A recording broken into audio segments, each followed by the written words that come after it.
Hey, it's Samo, and welcome to the second lesson in the Advanced Fundamentals of Link Building module. In this lesson, we're going to talk about how to research a page's backlinks to understand how they were built or earned.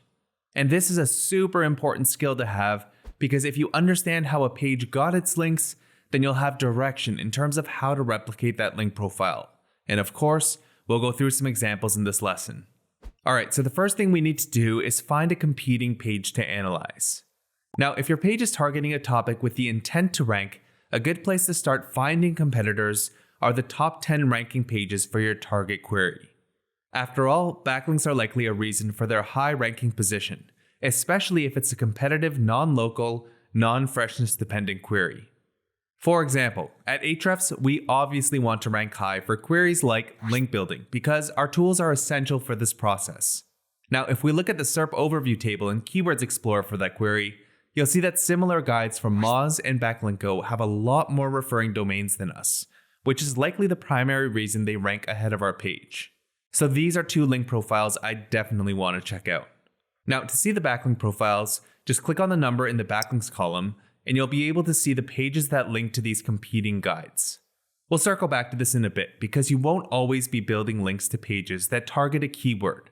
For example, topics for linkable assets often have no search volume, but they have the potential to earn massive amounts of links because of their appeal. And then SEOs will add internal links from these pages to more commercial pages passing PageRank. Now, if you're working on a linkable asset, chances are you fall into one of two categories.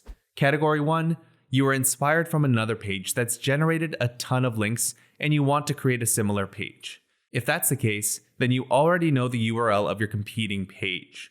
So just throw it into a competitor analysis tool like Site Explorer, hit the backlinks report, and you're in the same place as we were for our previous example. Now, if you're in category 2, you know you want to create a linkable asset, but you don't know the exact angle you'll be going with. If this is the case, then you can use a tool like Ahrefs Content Explorer, where you can search through billions of pages and get SEO metrics on them. For example, if you have a personal finance site, you can start with a broad search like personal finance. Next, I'll set a referring domains filter to narrow in on pages that have at least 100 referring domains. And to filter out a lot of low quality results, I'll exclude subdomains. As a final measure, I'll actually set a page traffic filter to only show pages that have a maximum value of 1,000 organic visits. Meaning we don't want to see pages that get a ton of search traffic because these are likely ones that you've discovered through keyword research and would fall into the first example of pages with the intent to rank for a popular query. Now from here, you just need to skim through the results and look for topics that might inspire you. And I know that finding inspiration sounds kind of cliche, but this is where your expertise and creativity will guide you to your idea.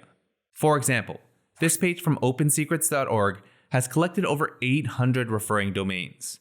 And as you can see from the description, it's a page about the personal finances and net worth of members of Congress. And if we actually click through to that page, you'll see that it's basically just a curation of Congress members and their estimated wealth.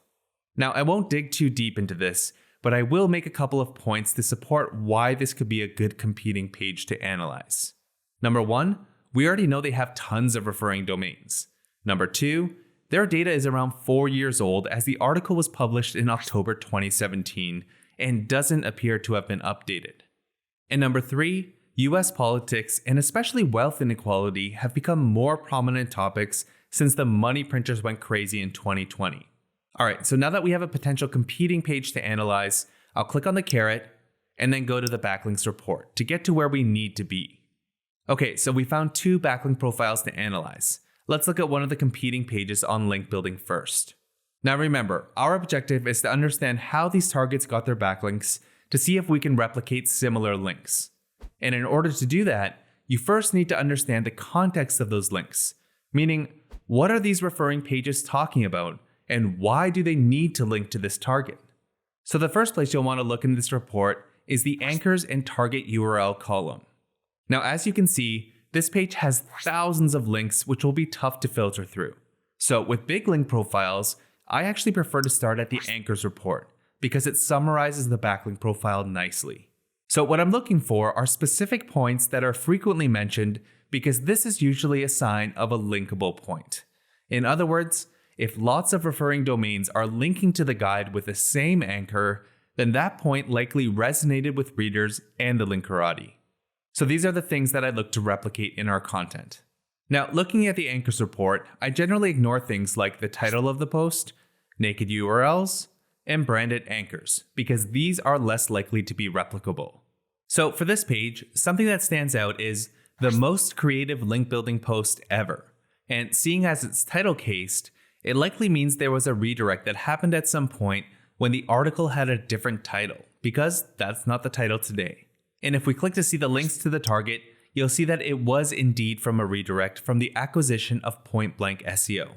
Now, that page is responsible for over 130 referring domains, meaning the 130 websites that are linking to this guide through a redirect are likely irrelevant today. So there's an opportunity for an outreach angle and prospects to back it. Now, if we continue scrolling through the anchors, you'll see this one that says download ebook. And if we look at the links to the target, it is indeed going to the original guide.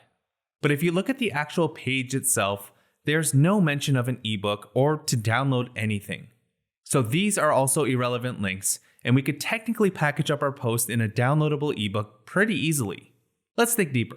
If I click on that anchor, it'll open the Backlinks report with some filters set, and you'll see that there are only a few decent sites within this small list of prospects.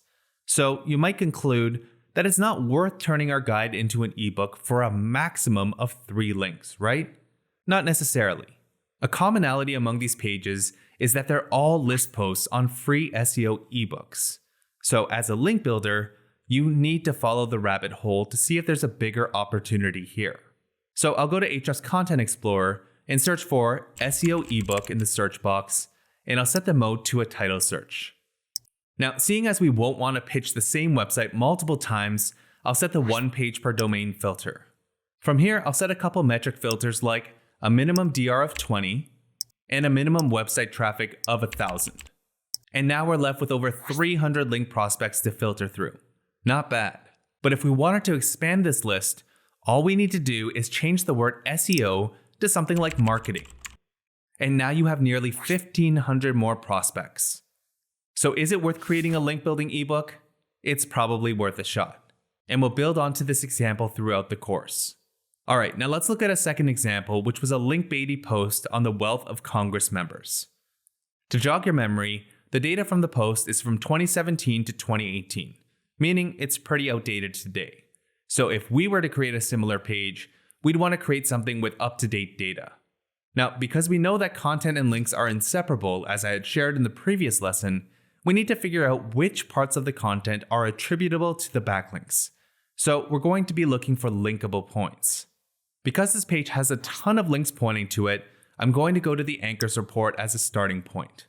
And again, I'll ignore things like naked URLs and branded anchors, as it's generally tough to replicate these unless it's on listicles like best product type, i.e.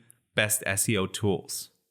Now, if we look at the first anchor, you'll see that it has something to do with financial disclosure forms.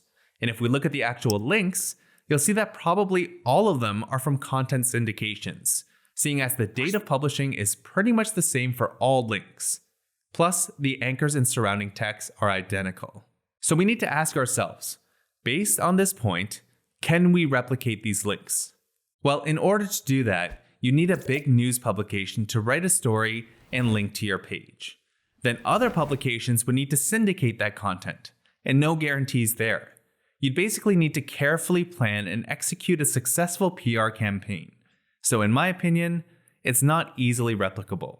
But as you continue to scroll through the report, one interesting thing that stands out for me are a lot of links that include a dollar figure amount. 5 members worth $100 million or more, $79 million, $148.4 million, and $251 million to name a few. So I'll go to the Backlinks report, and I'll enter the $ in the search box.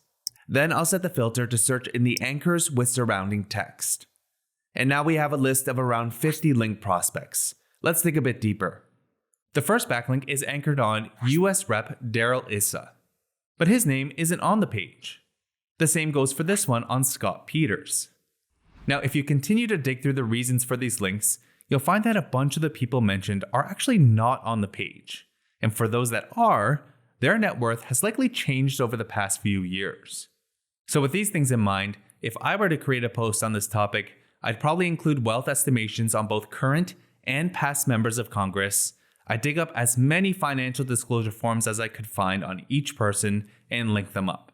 And design and UX would probably be a top priority to make this information searchable and easy to digest.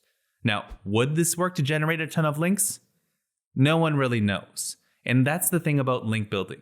We need to make informed decisions based on a blend of data, creativity, and some common sense. And by ensuring that your content supports both your link outreach pitches and the reason why people link to a page, you'll increase your chances of having more successful campaigns.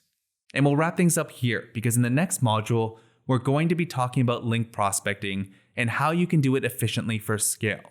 And no, I'm not talking about spamming random people. I'll see you in the next module.